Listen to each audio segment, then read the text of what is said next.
நெடுஞ்சாலைகளில் மூடப்பட்டிருக்கக்கூடிய மதுக்கடைகளை 3 மாதங்களுக்கு மீண்டும் திறக்கக்கூடாது என்கின்ற உத்தரவை இன்றைக்கு உயர்நீதிமன்றம் வழங்கியிருக்கிறது. இது தொடர்பான தகவல்களை எமது உயர்நீதிமன்ற செய்தியாளர் சுரேஷிடம் கேட்கலாம். சுரேஷ், வணக்கம். சொல்லுங்க, உயர்நீதிமன்றம் வழங்கியிருக்கக்கூடிய இந்த உத்தரவு யார் தொடுத்த வழக்கின் அடிப்படையில் கொடுக்கப்பட்ட உத்தரவு? வணக்கம். அதாவது உச்சநீதிமன்றம் தேசிய மாநில நெடுஞ்சாலைகளில் உள்ள மதுபான கடைகளை அடைக்க வேண்டும் என கடந்த மார்ச் 31 இந்த உத்தரவு பிறப்பித்தது. இந்த உத்தரவின் அடிப்படையில் தமிழகத்தில் மொத்தமுள்ள 6815 மதுபான கடைகள்ல 3361 கடைகள் மூடப்பட்டிருக்கின்றன. இந்த சூழ்நிலையில மாநகராட்சி, நகராட்சி, இந்த எல்லைக்கு உட்பட்ட பகுதிகளில் வரக்கூடிய தேசிய நெடுஞ்சாலைகள், மாநில நெடுஞ்சாலைகள் இவற்றை மாநகராட்சி, சம்பந்தப்பட்ட மாநகராட்சியும் நகராட்சியும் எடுத்துக்கொள்ளும் வகையில் தீர்மானம் நிறைவேற்றி அதை அனுப்பி வைக்க வேண்டும் என நகராட்சி நிர்வாக ஆணையர் கடந்த 21 ஒரு கடிதம் அனுப்புறாரு.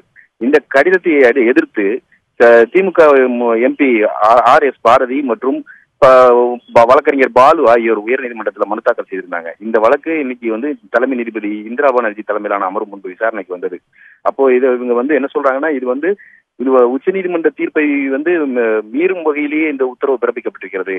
ஆனா இவங்க சொல்ற காரணங்கள் என்னன்னா, இந்த தேசிய நெடுஞ்சாலைகள்ல குடிநீர், கழிவுநீர் இணைப்பு குழாய்கள் அமைக்கிறதுக்காக பல்வேறு துறைகளுக்கு பணம் கொடுக்க வேண்டியிருக்குது. அந்த செலவை கட்டுப்படுத்துறதுக்காகத்தான் இந்த உத்தரவை நாங்க இந்த தீர்மானத்தை கொண்டு வர சொல்லியிருக்கிறோம்னு சொல்லி மாநில அரசு சொல்றது தவறானது.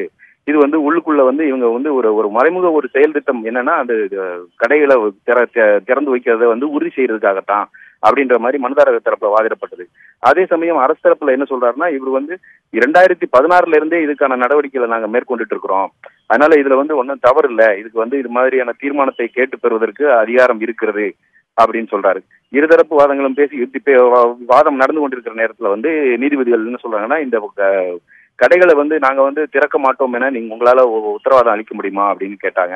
அதற்கு அரசு தரப்புல பதில் அளிக்காதனால வழக்கை நாங்க 3 மாதத்துக்கு அதாவது இந்த கடைகளை அதாவது ஏற்கனவே மூடப்பட்ட கடைகள், தேசிய நெடுஞ்சாலைகளானாலும் சரி, மாநில நெடுஞ்சாலைகளானாலும் சரி, இந்த கடைகள் மூடப்பட்ட கடைகளை மீண்டும் திறக்க கூடாதுன்னு சொல்லி உத்தரவு 3 மாதங்களுக்கு திறக்கக்கூடாதுன்னு சொல்லி உத்தரவிட்டு வழக்கு விசாரணையை ஒத்தி வைத்திருக்கிறார். சுரேஷ், அதே போல இந்த மூடப்பட்ட கடைகள் ஒரு சில இடங்களில் திறக்கப்பட்டிருக்கிறது, ஒரு சில இடங்களில் கடைகள் வேறு இடங்களுக்கு மாற்றுவதற்கான வேலைகள் நடந்து வருகிறது. இதனை உடனடியாக நிறுத்துவதற்கு உத்தரவிட்டிருக்கிறார்களா? திறக்கப்பட்ட கடைகளை மீண்டும் மூடுவதற்கு உத்தரவிட்டிருக்கிறார்களா?